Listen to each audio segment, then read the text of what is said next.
வணக்க மக்களே, எல்லாம் எப்படி இருக்கீங்க? நல்லா இருப்பீங்கன்னு நான் நம்புகிறேன். நம்ம ஒரு இடத்துக்கு சர்வீஸ்க்காக போயிருந்தோம். அந்த பகுதியில் மயில் ரொம்ப அதிகமாக இருந்துச்சு. பார்க்க ரொம்ப ஆசையாக இருந்துச்சு. வீடியோ சரியாக எடுக்க முடியல. உங்களுக்காக ஏதோ எடுத்து போட்டிருக்கேன் மக்களே.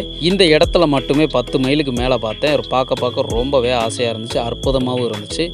அப்படியே பசங்களை கூப்பிட்டுக்கிட்டு ஸ்பாட்டுக்கு போய் பெட்டியை சர்வீஸ் பண்ணலாம் அப்படின்னு டச் பண்ணோன்னே அந்த ஈக்கள் ரொம்பவே அட்டாக் பண்ணதுனால பசங்களுக்கு சேஃப்டி ட்ரெஸ்ஸு எடுத்து கையில் கொடுத்துட்டேன். அந்த பெட்டியை அழகாக சர்வீஸ் பண்ணிவிட்டு அடுத்த பெட்டிக்கு போகும்போது 10 அடிக்கு பாம்பு சட்டையை பார்த்துட்டு பசங்க ரொம்பவே பயந்துட்டாங்க. இங்கே பாம்பெல்லாம் நிறையா இருக்குமானேன்னு கேட்டாங்க. நிறையாவே இருக்குண்டா, கவனமாகவே வாங்க அப்படின்னு சொல்லிவிட்டு அடுத்த பெட்டியை வந்து நம்ம சர்வீஸ் பண்ணோம். அடுத்த பெட்டியில் ஈக்கள் வந்து அவ்வளோவா அட்டாக் பண்ணலை. ரொம்பவே சாந்தமாக இருந்துச்சு. இந்த மாதிரி உங்களுக்கும் பெட்டி சர்வீஸ் வேணும் அப்படின்னா கீழே நம்பர் கொடுக்குறோம், மறக்காமல் ஃபோன் பண்ணுங்கள். தேனீ வளர்ப்புக்கு தேவையான அனைத்து பொருட்களுமே நம்மக்கிட்ட இருக்குது. தேன் பெட்டி நம்மக்கிட்ட வாங்குறவங்களுக்கு 3 மாதம் ஃப்ரீ சர்வீஸ் கொடுக்குறோம் மக்களே. நம்ம சேனலை சப்ஸ்கிரைப் பண்ணுங்கள், லைக் பண்ணுங்கள், மற்றவங்களுக்கு ஷேர் பண்ணுங்கள். நன்றி, வணக்கம் மக்களே.